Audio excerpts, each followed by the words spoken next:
Saudara sekalian, sebelum memulai ibadah, mari kita melatih salah satu lagu yang akan dinyanyikan di ibadah yang akan segera kita laksanakan.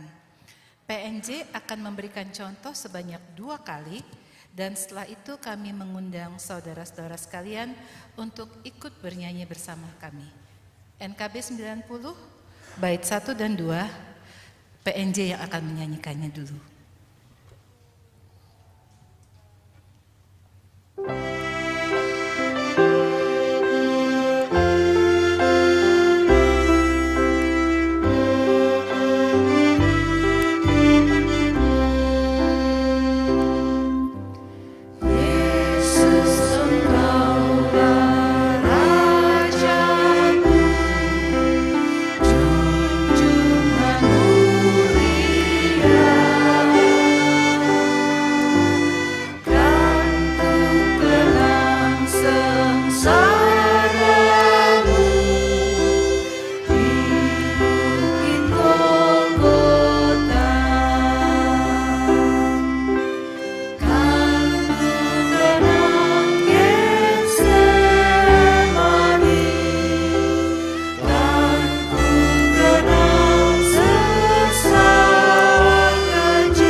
Lagu ini bersama-sama. Aku kenang Getsemani, kan ku kenang sesaji. Oh sungguh ajaib kasih-Mu, pimpinlah hidupku. Mari kita nyanyikan bersama-sama.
Selamat pagi saudara-saudara yang terkasih dalam Tuhan Yesus Kristus. Sebelum kebaktian kita mulai, kami mohon perhatian jemaat untuk beberapa warta lisan sebagai berikut.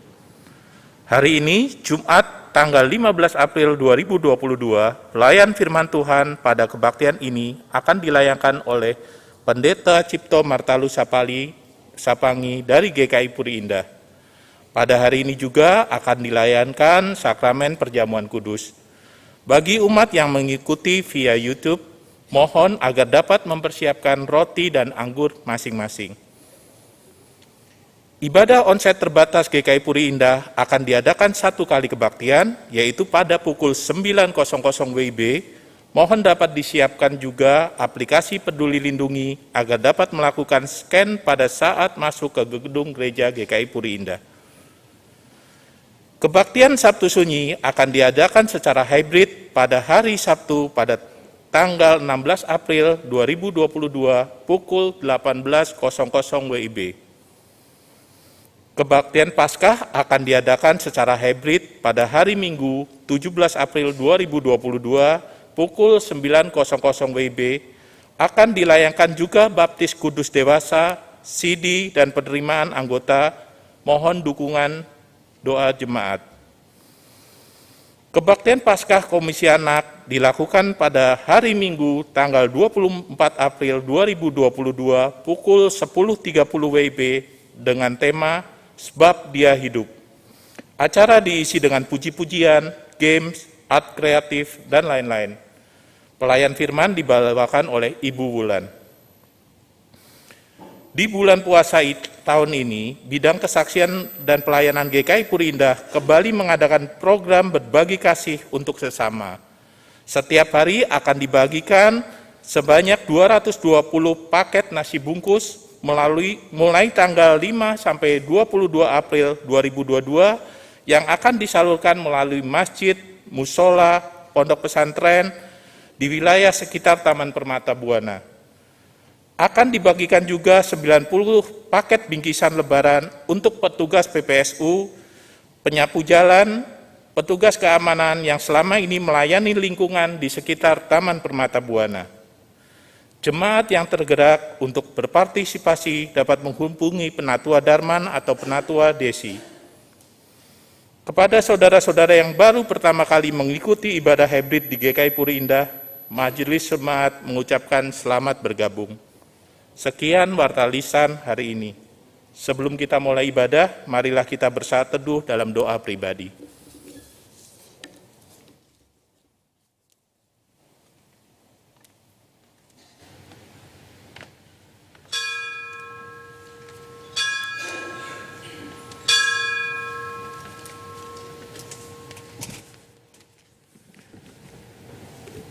Hari ini kita mengenang tangan sang tukang kayu yang dipaku di salib. Raja, segala raja yang dimahkotai duri. Juru selamat yang diberi jubah ungu lalu diludahi. Hari ini kita mengenang raja yang ditolak oleh orang-orang yang dicintainya. Hari ini juga kita dibebaskan oleh pengorbanannya. Inilah hari Jumat Agung. Mari kita datang menyembah Dia.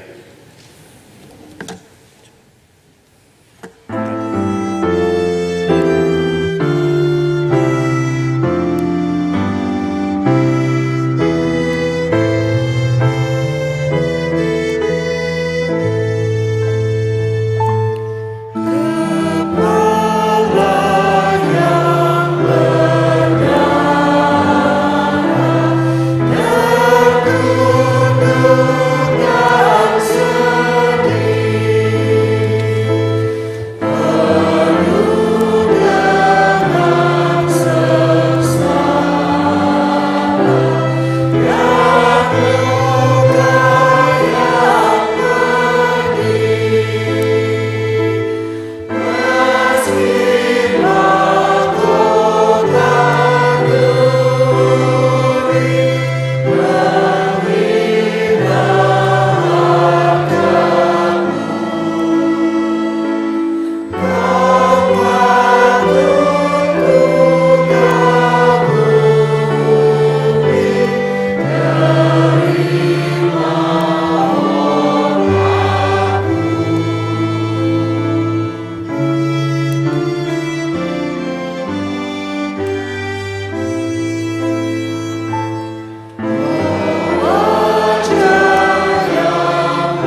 ada di ruangan ibadah ini dan juga yang sedang mengikuti melalui kanal YouTube GKI Puri Indah. Mari bersama-sama di dalam Jumat Agung ini kita mengaku bahwa pertolongan kita adalah dalam nama Tuhan yang menjadikan langit dan bumi.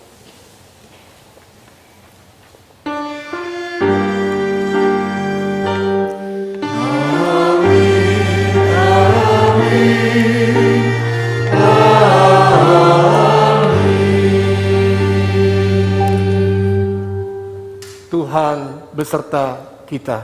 Inilah selamanya. Silakan duduk.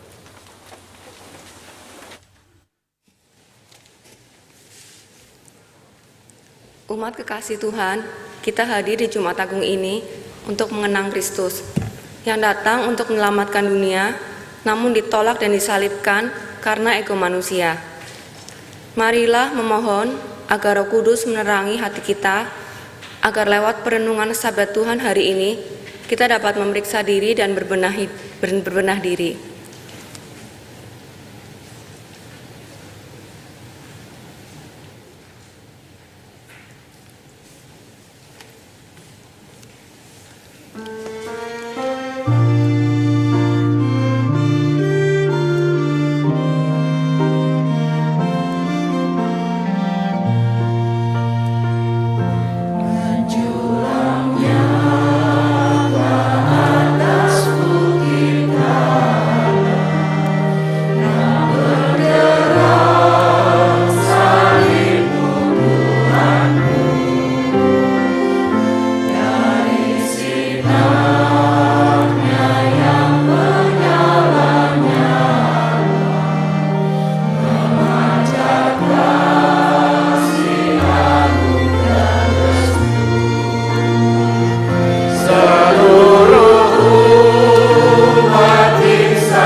Kita berdoa.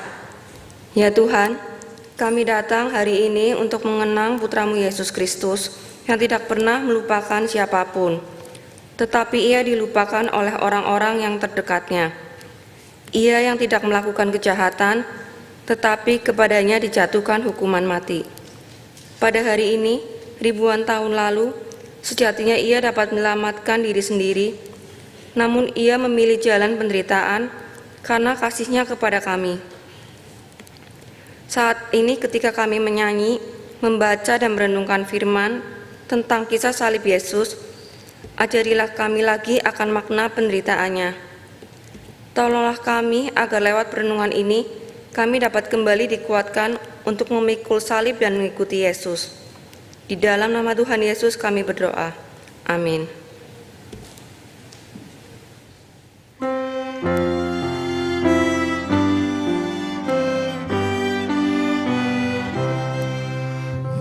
Memandang salib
Bapak Ibu, mari saya undang kita semua berdiri. Kita akan bersama-sama membaca kisah sengsara Tuhan Yesus Kristus menurut Injil Yohanes pasal 18 ayat 33 hingga ayat yang ke-40.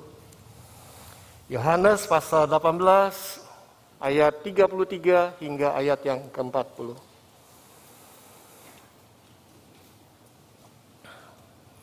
Saya akan bacakan.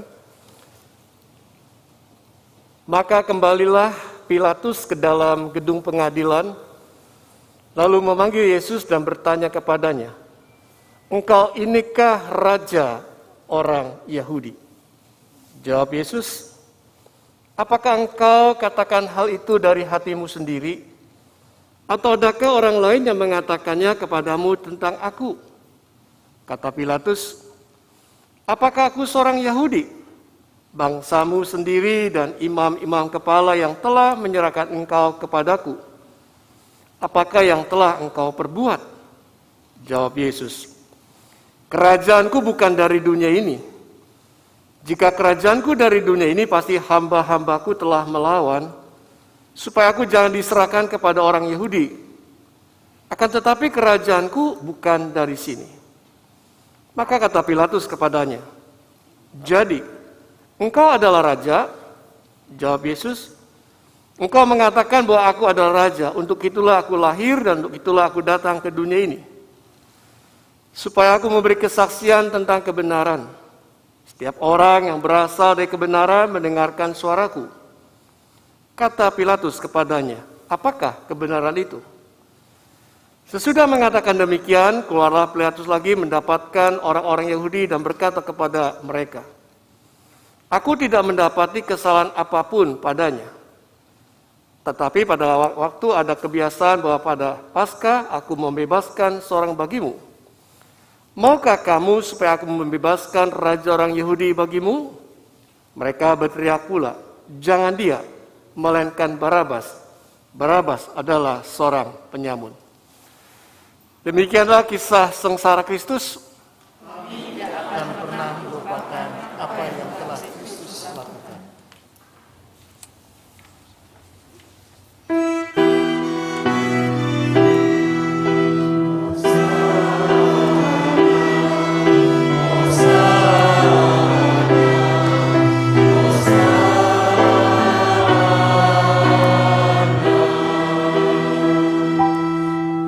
Silakan duduk.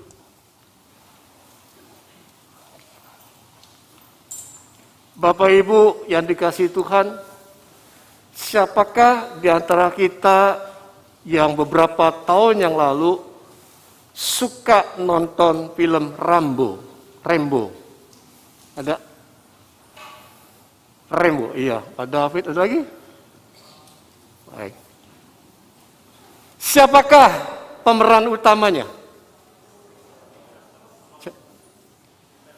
Sylvester Stallone. Ya, saudara-saudara, setiap kita pasti mengenal siapa pemain Rambo, Stallone. Tetapi ketika film itu populer, film itu terkenal, itu berawal dari hal yang tidak mudah. Karena pada saat Stallone menulis skrip tentang Rocky, dia datang ke berbagai perusahaan film, tapi banyak produser yang menolak. Mengapa? Karena memang tidak meyakinkan Stallone ini untuk memerankan tokoh Rambo. Dia mempunyai kelemahan, kekurangan, terbatasan, bahkan kalau dia ngomong, maka kita lihat, mohon maaf, bibirnya, suaranya membuat orang jadi tertawa, meremehkan. Itu adalah salah satu keterbatasan yang dialaminya. Sehingga ketika perusahaan film menerima skrip itu dan dia menginginkan menjadi pemain Rambo, rata-rata menolaknya.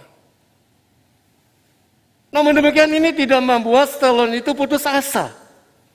Dia terus berusaha dan akhirnya ada salah satu produser yang menerima dia. Dan dia memainkan tokoh yang ditulisnya. Bayangkan kalau Stallone putus asa. Bayangkan kalau Stallone menyerah. Dia tidak punya semangat juang, dia larut di dalam merespon penolakan yang dia terima. Rasanya kita tidak akan menemukan film-film atau tokoh yang dimainkan oleh Stallone. Saudara-saudara yang kasih Tuhan, cerita tentang Rambo ini dengan tokoh utamanya ini kita melihat bahwa tidak ada satu orang pun yang belum pernah mengalami penolakan dalam hidupnya. Dan rasanya tidak ada satu orang yang senang kalau ditolak hidupnya. Ditolak oleh keluarganya, ditolak oleh teman-teman di kantornya, ditolak oleh orang yang dipercayainya, ditolak oleh gereja. Kita akan bereaksi, kita akan mempertanyakan kenapa aku ditolak, salahku apa, dan sebagainya. Kita melihat bersama-sama tokoh Yesus dalam Alkitab yang kita baca di sini. Apakah Yesus mempunyai banyak kekurangan? Sehingga dia ditolak terang-terangan oleh orang banyak yang menuntut Yesus untuk diadili dan dihukum mati. Apa kekurangan Yesus sehingga Pontius Pilatus mengkonfirmasi keberadaan Yesus? Engkau inikah raja orang Yahudi? Bapak Ibu Saudara yang kasih Tuhan, Yesus adalah Allah yang datang ke dunia, yang menjadi sama dengan manusia. Tapi satu hal yang membedakan Yesus dengan kita adalah dia manusia yang tidak berdosa. Itu yang boleh kita temukan dalam surat Paulus kepada jemaat Kristen di Korintus, 2 Korintus 5 ayat 21. Yesus adalah Raja. Dan ini yang mendorong 3 Majus dari timur mencari, memberikan. Di cerita Natal memberikan apa buat Yesus? Emas, kemenyan, dan mur. Sebagai bentuk hormat bahwa Yesus adalah Raja. Di dalam Sakaria pasal 9 ayat 9 menyebutkan Yesus adalah Raja yang adil, Raja yang jaya. Dia Raja yang lemah lembut mengendarai seekor keledai beban yang mudah. Bahkan kalau kita melihat ke belakang pada saat Minggu Palma, minggu lalu, tanggal 10. Maka di dalam Yohanes pasal 12 ayat 13, maka di sana ketika Yesus masuk ke kota Yerusalem, orang-orang menyambut dengan daun palem dan berseru, Hosanna, Hosanna, diberkatilah dia yang datang dalam nama Tuhan, Raja Israel. Jadi di sini kita bisa disepakati bahwa Yesus adalah Raja. Bahkan Yesus mengkonfirmasi statusnya sebagai Raja di dalam ayat yang ke-36 dari pasal 18. Kerajaanku bukan dari dunia. Jika kerajaanku dari dunia, pasti hamba-hambaku telah melawan. Supaya aku jangan diserahkan kepada orang Yahudi, akan tetapi kerajaanku bukan dari sini. Ini memperlihatkan pada kita bahwa betul Yesus adalah Raja Yahudi.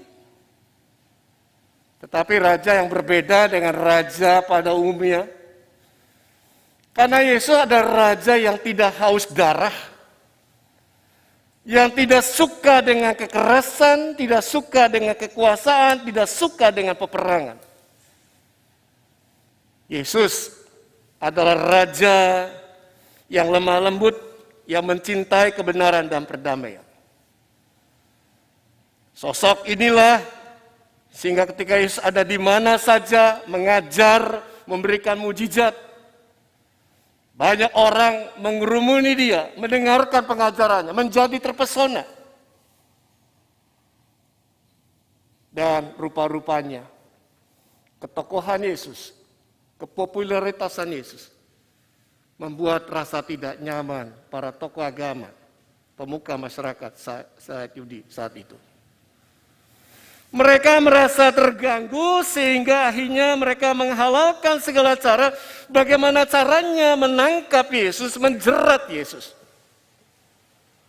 Bagaimana caranya menghukum Yesus. Tapi yang menarik saudara-saudara, ketika Yesus diseret ke pengadilan, yang mula-mula ke pengadilan agama dengan dakwaan sebagai penistaan agama, mereka tidak menemukan kesalahan apapun yang ada dalam diri Yesus. Tapi itu tidak menghalangi niat mereka untuk bagaimana menangkap, menghukum Yesus.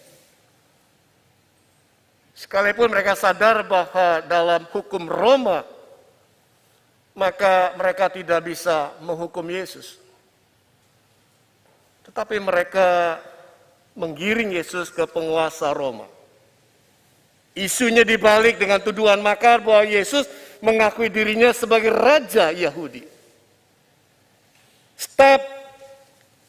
Cap bahwa Yesus sebagai raja Yahudi inilah yang memang padanya menggiring Yesus berada di depan pengadilan, di mana Pontius Pilatus menginterogasi Yesus. Ketika Yesus diinterogasi oleh Pilatus di luar ruang pengadilan, banyak orang menuntut agar Yesus dihukum mati. Pontius Pilatus, nama yang sering kita ucapkan dalam pengakuan iman rasuli di dalam setiap ibadah minggu.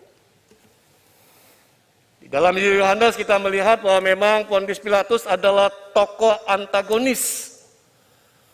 Dia punya kuasa untuk menjatuhkan hukuman mati atau tidak kepada Yesus. Tetapi pada akhirnya Pontius Pilatus tidak bisa berbuat apa-apa ketika ada desakan politik. Dan Pontius Pilatus menyerahkan pengadilan kepada orang banyak. Mempersilakan pada orang banyak untuk memilih apakah Barabas atau Yesus. Ini menjadi bukti penghinaan dan penolakan terjadi dan dialami oleh Yesus sebagai raja. Bagaimana dengan kita, Bapak Ibu? Apakah kita juga bisa jatuh tergelincir seperti Pontius Pilatus? Saya rasa kita bisa seperti Pontius Pilatus. Minimal dua hal. Yang pertama adalah ketika kita mendengar berita negatif, kita menjadi orang yang mudah terprovokasi seperti Pontius Pilatus. Di dalam buku yang berjudul The Legion at Rome 301, sejarawan bernama Philo mencatat Pilatus adalah sosok yang bertabiat kasar, yang keras kepala, pemarah, melakukan suap, pembunuhan keji tanpa ada sopan santun. Dia sangat pedengki, menyakitkan banyak orang Yahudi. Yang menarik di sini, kita tidak tahu detail percakapan apa antara para imam kepala kepada Pilatus. Tetapi yang pasti kita bisa melihat respon Pilatus yang akhirnya menyerah. Maka ini adalah bukti bahwa betapa mudahnya Pilatus untuk diprovokasi untuk melakukan yang jahat. Yang kedua, jika kita mengalami kesulitan seperti Pontius Pilatus, kita seringkali kita tersandung menjadi pribadi yang si player, cari aman. Di dalam pengambilan keputusan ada dua tipe orang yang kita jumpai. Yang pertama adalah risk taker, orang yang berani mengambil resiko, dan yang kedua adalah si player, orang yang cari aman. Hal yang sama rupanya dijumpai di dalam kehidupan orang Kristen. Ada yang memilih berani mengambil resiko, seperti Paulus. Tetapi juga ada orang-orang yang tidak berani mengambil resiko, dia si player, seperti siapa? Petrus misalnya. Nah, kita di sini melihat bahwa matinya supremasi hukum pada suatu keadilan. Ini yang membuat suatu kritikan dari penulis Injil Yohanes kepada orang-orang berkuasa saat itu. Penguasa Romawi yang tidak bisa berbuat apa-apa, karena lumpuhnya supremasi hukum, termasuk Pontius Pilatus. Dia menjaga kekuasaannya, maka dia menyembunyikan diri. Dia menjadi si player di balik ketidakadilan yang dirasakan oleh Yesus. Lalu apa yang menarik Bapak Ibu dari peristiwa penolakan Yesus? Dari orang banyak dan juga dari Pontius Pilatus. Yang menarik adalah sekalipun Yesus ditolak sebagai raja, tetapi penolakan itu tidak mengurangi nilai kemuliaan Yesus sebagai raja. Sekalipun ada penolakan, tapi penolakan tetap bisa dipakai Allah untuk menjadi sarana menyatakan kebenaran bahwa Allah mengasihi, Allah mau menyelamatkan manusia yang berdosa. Saudara-saudara yang dikasihi Tuhan, dengan mengingat peristiwa kematian Yesus di hari Jumat Agung ini, maka kita diajak untuk mengingat kembali perkataan Yesus di dalam Lukas pasal 22 ayat 19b. Mari kita lihat. Lukas pasal 22 ayat 19b. Inilah tubuhku yang diserahkan bagi kamu. Perbuatlah ini sebagai peringatan akan aku. Saudara-saudara, peristiwa Jumat Agung di dalam kesempatan pagi ini, kita tidak hanya mengingat tentang kematian Yesus sebagai raja yang mati di kayu salib, tetapi juga mau mengkritik diri kita, mengkoreksi diri kita. Ketika kita terjepit oleh orang-orang yang membenci kita, orang-orang yang mencari-cari kesalahan kita, orang-orang yang mengkambing hitamkan kita, apakah itu akhirnya membuat kita menjadi ragu kepada Yesus yang adalah Raja kita? Di Jumat Agung ini, apakah kita juga akan ikut berteriak seperti orang banyak di luar ruang pengadilan yang di satu pihak mengatakan Hosanna, Hosanna, tetapi di pihak lain kita juga berteriak salibkan dia, salibkan dia. Di dalam peristiwa Jumat Agung ini, ketika masalah datang bertubi-tubi melumpuhkan mental kita, ketika sakit penyakit melemahkan semangat hidup kita, apakah kita masih mencintai Yesus yang adalah Raja kita? Atau justru kita tergoda untuk menyalahkan dan menolak Yesus?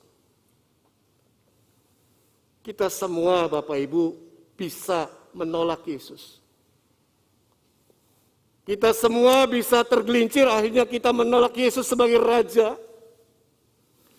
Kalau pikiran kita buka dan kita biarkan kita diprovokasi oleh nafsu dunia. Kita bisa menolak Yesus sebagai Raja ketika kita mager, malas gerak atas perintah Tuhan yang kita terus dengar setiap hari. Kita bisa menolak Yesus ketika kita enggan membuka topeng-topeng kemunafikan kita nyaman dengan kemunafikan kita.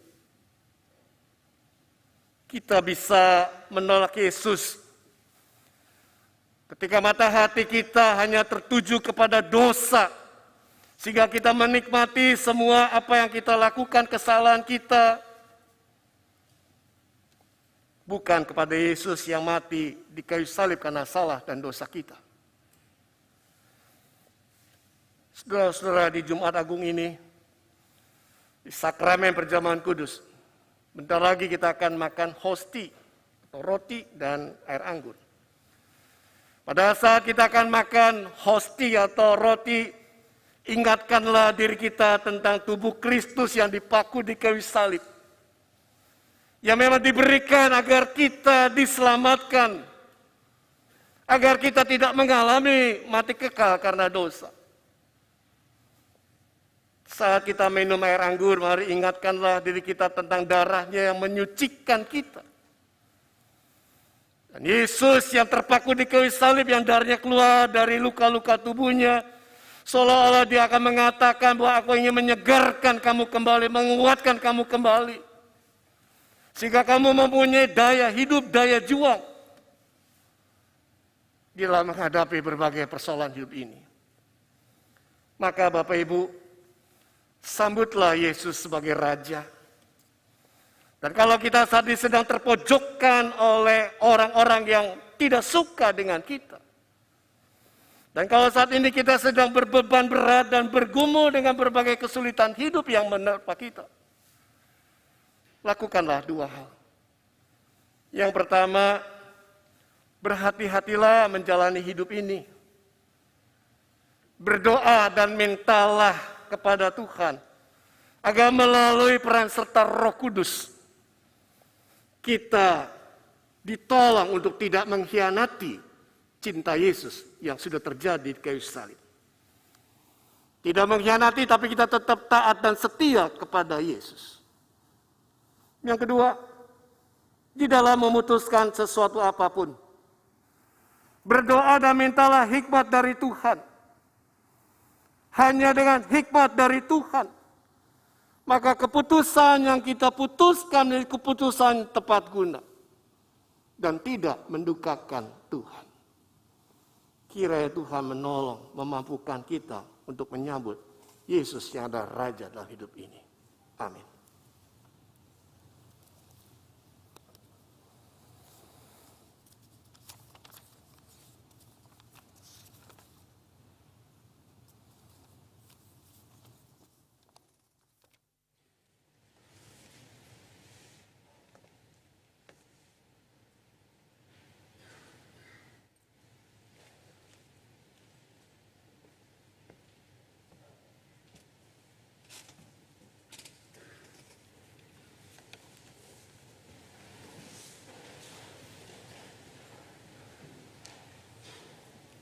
Jemaat Tuhan, marilah kita bersama dengan umat Allah di masa lalu, masa kini, dan masa depan, mengingat pengakuan pada baptisan kita. Kita mengikrarkan pengakuan iman rasuli yang berbunyi demikian. Aku percaya kepada Allah, Bapa yang Maha Kuasa, Khalik langit dan bumi, dan kepada Yesus Kristus, anaknya yang tunggal Tuhan kita, yang dikandung dari Roh Kudus, lahir dari anak darah Maria, yang menderita sengsara di bawah pemerintahan Pontius Pilatus, disalibkan, mati dan dikuburkan, turun ke dalam kerajaan maut. Pada hari yang ketiga, bangkit pula dari antara orang mati, naik ke surga, duduk di sebelah kanan Allah, Bapa yang Maha Kuasa. Dan dari sana ia akan datang untuk menghakimi orang yang hidup dan yang mati. Aku percaya kepada Roh Kudus, gereja yang kudus dan am, persekutuan orang kudus, pengampunan dosa, kebangkitan orang mati, dan hidup yang kekal. Amin.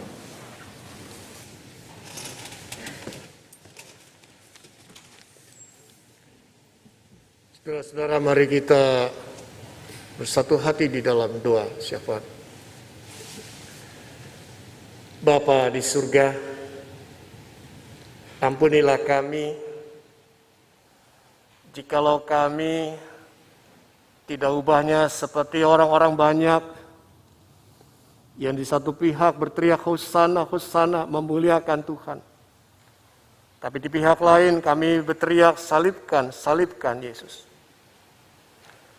Ampunilah kami Tuhan jikalau kami seringkali gampang terprovokasi untuk larut dalam perbuatan salah dan dosa. Sehingga akhirnya kami menolak kehadiran Tuhan yang mau menolong dan menyelamatkan kami. Ampunkanlah kami Tuhan jikalau dalam kehidupan kami selalu bersembunyi dalam kemunafikan hidup ini. Ampunkanlah kami Tuhan kalau dalam kehidupan kami lebih mencari pembenaran diri dari dunia dan bukan dari firman-Mu. Ampunilah kami kalau kami lebih banyak mengeluh ketimbang bersyukur. Ampunilah kami jikalau kami lebih banyak menuntut ketimbang mengakui tentang kuasa-Mu yang hadir menolong kami. Ampuni kami Tuhan, apa yang kami pikirkan, ucapkan, dan lakukan.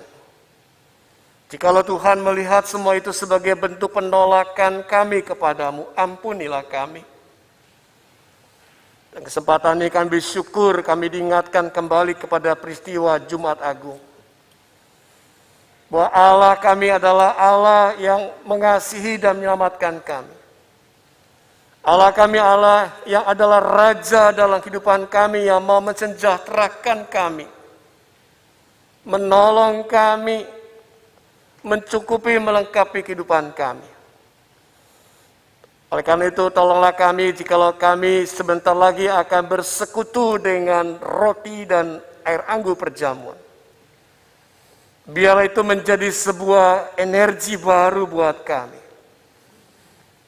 agar kami menjalani hidup menjadi lebih hati-hati dan penuh dengan hikmat dari Tuhan.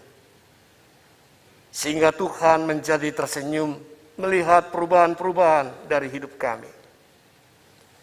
Kami berdoa Tuhan buat setiap kami yang mengikuti ibadah yang ada di gereja ini, dan juga yang mengikuti ibadah yang dari rumah, baik yang ada di Jakarta, di luar Jakarta, maupun yang ada di luar negeri. Engkau boleh merangkul, memberikan kasih-Mu kepada setiap kami, agar kami terus mengalami kekuatan ketika kami bergesekan dengan persoalan yang membuat kami menangis dan hampir menyerah. Agar kami tetap berpengharapan ketika kami mengalami kebingungan untuk mengambil pilihan dan keputusan. Agar kami tetap menjadi terang dan garam dunia.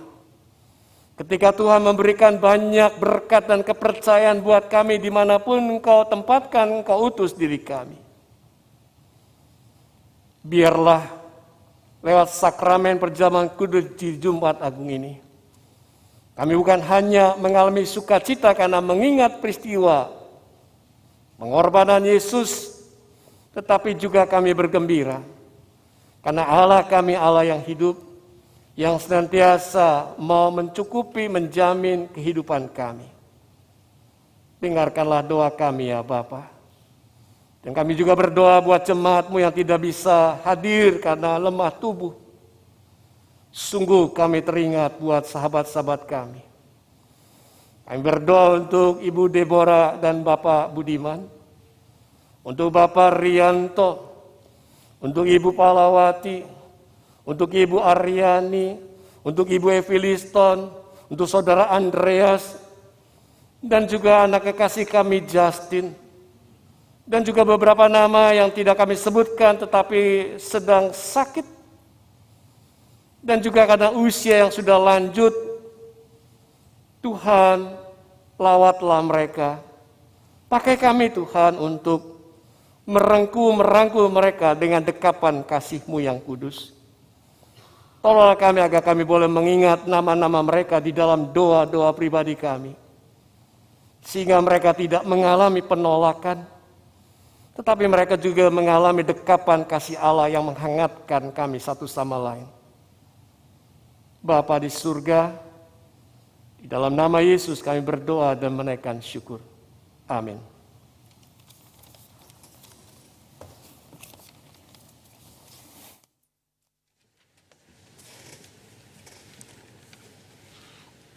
Umat kekasih Tuhan, di hari Jumat Agung ini, marilah kita memberikan persembahan kita sebagai tanda syukur kita atas apa yang sudah Kristus lakukan dalam kehidupan kita.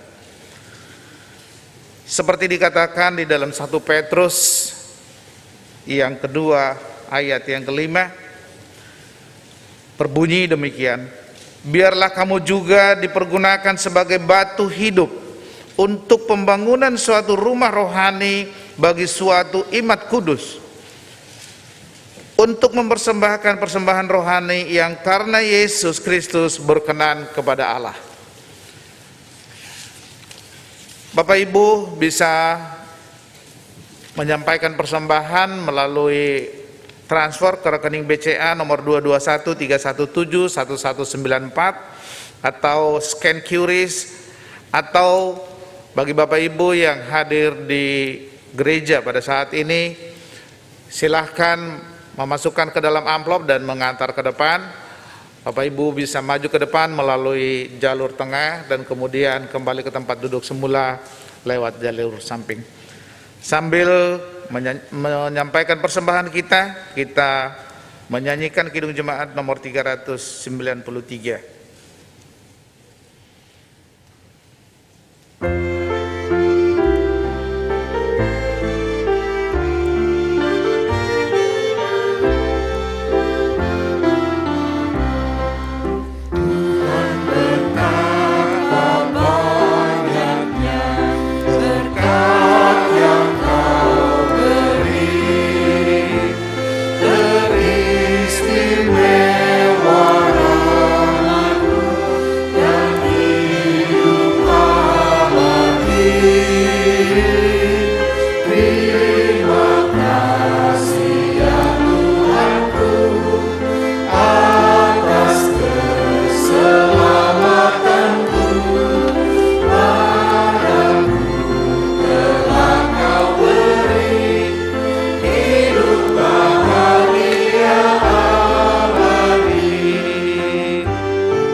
Ya Tuhan, sumber hayat, dari tangan putramu yang terluka di kayu salib, telah kau curahkan berlimpah rahmat kepada kami. Engkau telah memberikan kepada kami kehidupan, keselamatan, tempat tinggal, serta makanan dan minuman sehari-hari. Segala yang baik ya Tuhan datangnya daripadamu. Karena itu Tuhan, kami sungguh bersyukur untuk semua yang telah kau berikan kepada kami. Dan sebagai tanda syukur kami membawa persembahan kami pada saat ini ya Tuhan. Terimalah Tuhan persembahan kami ini. Kiranya persembahan kami ini dapat dipakai untuk merawat kehidupan, khususnya bagi mereka yang membutuhkan. Dan pakailah seluruh kehidupan kami sebagai persembahan yang hidup kepada Engkau. Di dalam nama Tuhan Yesus, Juru Selamat kami berdoa. Amin. Silakan duduk. Pengorbanannya telah memulihkan kita. Oleh bilur-bilurnya kita menjadi sembuh. Maka lanjutkanlah perjalanan hidup kita masing-masing. Dengan mata yang tetap tertuju kepada Yesus. Jangan lupakan pengorbanannya. Jangan lupakan Getsemani. Jadikan dia Raja satu-satunya dalam kehidupan kita.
Arahkanlah hatimu kepada Tuhan. Jadilah saksi Kristus. Terpujilah Tuhan. Ulanglah dan terimalah berkat Tuhan. Kiranya di dalam salib Kristus engkau menemukan dasar yang kokoh bagi imanmu, jangkar yang kuat bagi pengharapanmu, dan jaminan yang teguh bagi pengampunan dosamu. Kiranya berkat Tuhan menyertaimu kemanapun engkau pergi, sekarang dan selamanya.